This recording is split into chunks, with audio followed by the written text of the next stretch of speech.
교재 90쪽을 제가 읽겠습니다. 하나님께서는 모세에게 백성들을 데리고 약속한 땅으로 올라가라고 명령하십니다. 하지만 당신께서는 백성들과 함께하지 않으시겠다고 선언하십니다. 이로 인해 백성들은 슬퍼하며 자신들의 죄를 뉘우치며 하나님의 은혜를 기다립니다. 모세는 하나님과 가깝게 대면하면서 백성들에게 다시 은총을 베풀어 주셔서 동행해 주실 것을 간구합니다. 결국 하나님께서는 뜻을 돌이키시고 모세의 간구에 친히 응답하십니다. 모세는 한 번 더 하나님께 주님께서 동행해 주실 것을 요청하며 하나님의 영광을 보여주시기를 간구합니다. 하나님께서는 자신의 이름을 모세에게 선포해 주겠노라고 약속하시며 하나님의 영광을 모세 앞으로 지나가게 하십니다. 뿐만 아니라 하나님을 대면하여 보고 살아남을 자가 없음을 알려주시며 하나님의 영광이 지나갈 동안 당신의 손으로 모세를 덮어 보호하시고 하나님의 등을 보는 은총을 허락하십니다. 아멘. 어제 우리는 모세가 하나님을 만나고 있을 때 이스라엘 백성들이 모세의 형 아론을 통해서 금송아지를 만들어서 숭배하는 모습을 보게 되었습니다. 하나님께서 이 엄청난 사건을 보시고 모세에게 속히 이스라엘 백성들에게 돌아가라 말씀하셨습니다. 이스라엘 백성들에게 찾아온 모세는 하나님께서 주시는 그 두 돌판을 던지면서 금송아지를 파괴하고 이스라엘 백성들에게 회개를 촉구하게 됩니다. 오늘 저와 함께 읽은 출애굽기 33장은 이제 하나님께서 불순종했던 그 땅에서 하나님이 약속한 땅으로 여정을 다시 시작하라 말씀하고 있습니다. 오늘 이 본문을 통해서 세 가지의 기도 제목을 찾고자 합니다. 첫 번째 기도 제목은 회개하게 하소서입니다. 따라서 해보겠습니다. 회개하게 하소서. 오늘 말씀 4절을 다 같이 읽어보겠습니다. 백성이 이 준엄한 말씀을 듣고 슬퍼하여 한 사람도 자기의 몸을 단장하지 아니하며. 아멘. 하나님께서는 모세에게 약속의 땅을 너희에게 보여주었으니 올라가라. 또한 내가 먼저 사자를 보내서 그 땅의 모든 문제를 해결해 놓겠다. 이렇게 말씀하십니다. 어찌 보면 하나님 앞에 금송아지를 만들어 숭배했던 이스라엘 백성들에게 하나님께서 너무 호의적으로 아무렇지도 않게 앞길을 예비해 주시는 것 같습니다. 그런데 모세는 하나님 앞에 간구하기 시작합니다. 왜냐하면 하나님께서 내가 너희와 같이 가지는 않겠다라고 말씀하셨기 때문입니다. 사랑하는 성도 여러분, 여기에서 우리가 한번 생각해 볼 필요가 있습니다. 하나님께서 여러분의 앞길을 다 예비해 두셨습니다. 오늘 말씀에 보면은 1절부터 쭉 읽어보면은 약속의 땅을 보여주지 않았느냐? 너희가 올라가라. 또 내가 내 사자를 보내서 모든 그 땅의 족속들을 다 정리해 놓겠다. 너희는 올라가기만 하면 된다. 이렇게 말씀하셨습니다. 그런데 중요한 게 빠졌습니다. 뭐가 빠졌습니까? 하나님께서 우리와 너희와 함께하지 않는다. 같이 올라가지 않는다라고 말씀하셨습니다. 여러분, 우리의 인생 가운데 모든 것이 다 펼쳐져 있고 모든 것이 계획대로 된다 하지만 하나님이 함께하지 않는다라고 생각해 보십시오. 상상해 보십시오. 그렇다면 그게 좋은 일입니까? 결코 좋은 일이라 할 수 없을 것입니다. 오늘 모세는 하나님께서 이렇게 말씀하시는 것에 대해서 상당한 충격을 받게 되었습니다. 그리고 이런 모세 앞에 이스라엘 백성들도 엄청난 충격을 받게 되었습니다. 사실 이스라엘 백성들이 출애굽하여 가나안 땅으로 가는 길에 하나님께서 동행하지 않는다면 이스라엘 백성들이 어떤 힘으로 그 여정을 견딜 수가 있겠습니까? 오늘 저와 여러분에게도 필요한 것이 하나님의 임재이자 하나님의 동행인 줄로 믿습니다. 오늘 임마누엘 찬양대가 하나님 앞에 찬양을 올려드렸습니다. 예수가 거느리시니, 예수가 함께 하시니, 주야의 자고 깨는 것 다 주의 은혜라고 찬양을 했습니다. 맞습니다. 우리의 눈에 아무것도 안 보일지라도, 내 여정이 어떻게 펼쳐질지 모를지라도 하나님이 나와 함께 하시고 주님이 나를 거느려 주시면 우리의 모든 인생이 해결될 줄로 믿습니다. 그래서 오늘 이스라엘 백성들은 이러한 하나님의 음성 앞에 회개하기 시작했습니다. 4절의 말씀에 백성이 이 준엄한 말씀을 듣고 슬퍼하였다. 한 사람도 자기의 몸을 단장하지 아니하였다. 이스라엘 백성들이 출애굽했을 때 애굽 사람들이 많은 장신구와 금은 보화를 줬습니다. 사실 저는 그 대목을 읽어보면서 가나안 땅으로 가는 이스라엘 백성들이 이러한 많은 귀금속들과 많은 장신구들을 왜 가졌을까, 이런 생각을 했었습니다. 그러다가 금송아지를 만드는 그들의 모습을 보면서 그들이 아직도 애굽 땅에서 가져왔던 그 많은 것들이 있었구나라는 생각을 했습니다. 오늘 본문에 보면 이스라엘 백성들이 이제 그들의 잘못이 무엇인지를 깨닫기 시작했습니다.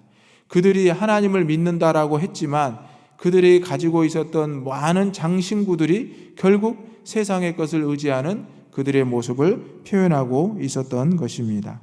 오늘 하나님께서는 이스라엘 백성들에게 분명히 준엄하게 말씀하고 있습니다. 너희에게 약속한 것은 이루겠지만 내가 너희와 함께하지는 않을 것이야. 왜냐하면 그 모습을 다시 본다면 내가 너희를 다 진멸할 수밖에 없기 때문이다. 그러자 이스라엘 백성들이 하나님 앞에 오늘 회개하기 시작한 것입니다. 오늘 우리의 모습 가운데서도 하나님의 말씀을 듣고 우리의 몸을 돌아보며 우리의 삶을 돌아볼 수 있는 저와 여러분이 되시기를 간절히 소망합니다. 아멘. 두 번째 기도 제목은 실천하게 하소서입니다. 따라서 해보겠습니다. 실천하게 하소서. 6절의 말씀을 다 같이 읽어보겠습니다. 이스라엘 자손이 호렙산에서부터 그들의 장신구를 떼어내니라. 아멘. 5절의 말씀을 제가 읽어보겠습니다. 여호와께서 모세에게 이르시기를 이스라엘 자손에게 이르라. 너희는 목이 곧은 백성인즉 내가 한순간이라도 너희 가운데 이르면 너희를 진멸하리니 너희는 장신구를 떼어내라. 그리하면 내가 너희에게 어떻게 할 것인지 정하겠노라 하셨습니다. 아멘. 이스라엘 백성들이 하나님의 말씀을 듣고 슬퍼하면서 그들의 몸을 단장하지 않게 됩니다. 그리고 나서 하나님께서 말씀하신 후에 이스라엘 백성들이 호렙산에서부터 그들의 장신구를 어떻게 하죠? 몸에서 떼어냅니다. 이게 바로 회개 이후의 행동입니다. 여러분, 우리가 하나님 앞에 잘못했노라 고백을 합니다. 우리가 공동체 안에서 잘못했노라 고백을 합니다. 그리고 우리가 해야 될 모습이 뭡니까? 바로 회개에 따른 행동입니다. 돌이킴입니다.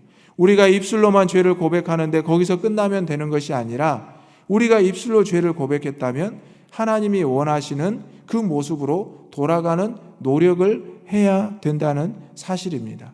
입술로만 계속 내가 죄인입니다, 내가 죄를 지었습니다 고백한다면 아무런 소용이 없습니다. 행함이 없는 믿음은 죽은 것이라 말하였던 것처럼 바로 행함이 없는 회개는 계속적인 죄를 반복할 뿐입니다.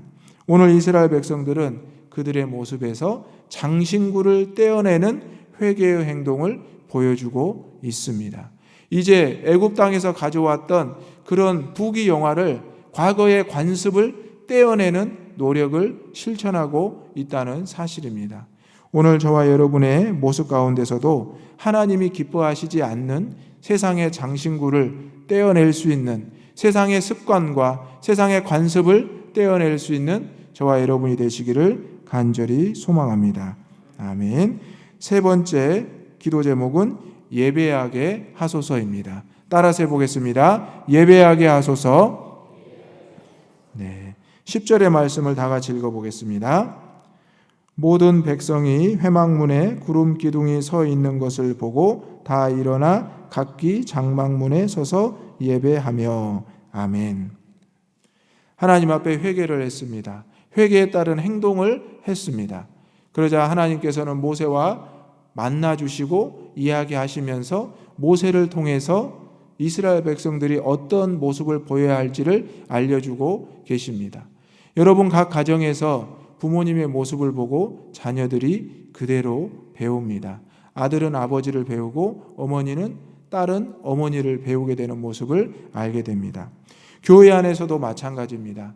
담임 목사님을 보고 많은 성도들이 따라가고 배우고, 우리 장로님들을 보고 많은 성도들이 따라가며 배웁니다. 그래서 교회 안에서 지도자들은 매우 중요합니다.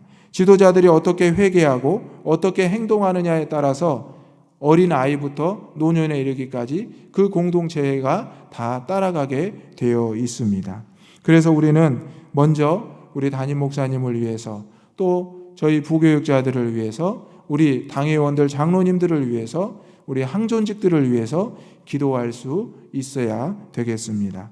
오늘 이렇게 하나님께서 너희가 회개하여야 된다, 그리고 너희가 행동을 해야 된다, 그리고 하나님께서 원하셨던 것은 궁극적으로 하나님께 드려지는 산제사 예배입니다. 사랑하는 성도 여러분, 오늘 우리는 하나님 앞에 예배하기 위해서 이 자리에 나온 줄로 믿습니다. 주회전에 나오는 목적이 무엇입니까? 여러분, 주의 성전에 올라오는 이유가 무엇입니까? 하나님 앞에 예배하기 위해서입니다. 세상의 그 누구를 만나기 위함도 아니요, 또 세상의 그 어떤 부귀 영화를 위해서 주회전에 올라온다면 그것은 결코 하나님이 원치 않는 것입니다. 요즘 한참 선거철이 되었습니다. 그래서 우리 교회 주변에, 교회 안으로 많은 분들이 찾아옵니다. 그들의 목적은 무엇입니까? 그들의 목적은 예배라기보다는 예배당에 모인 성도들을 만나기 위함입니다. 그렇다면 하나님 보시기에, 물론 그분들 중에 신앙이 있겠지만 하나님이 보시기에는 온전히 합당하지는 않는 것입니다. 그래서 우리 교회는 선거운동원들이 교회 안에 들어와서 행동하는 것을 금하고 있습니다. 마당에서도 금하고 있고 교회 바깥에서 하기를 권면하고 있습니다. 혹시 운동원들이 들어오더라도 예배에 참여하기를 권면하고 독려하고 있습니다. 오늘 하나님께서 이 전에 모인 주의 자녀들에게 원하는 것은 한 가지입니다. 예배입니다.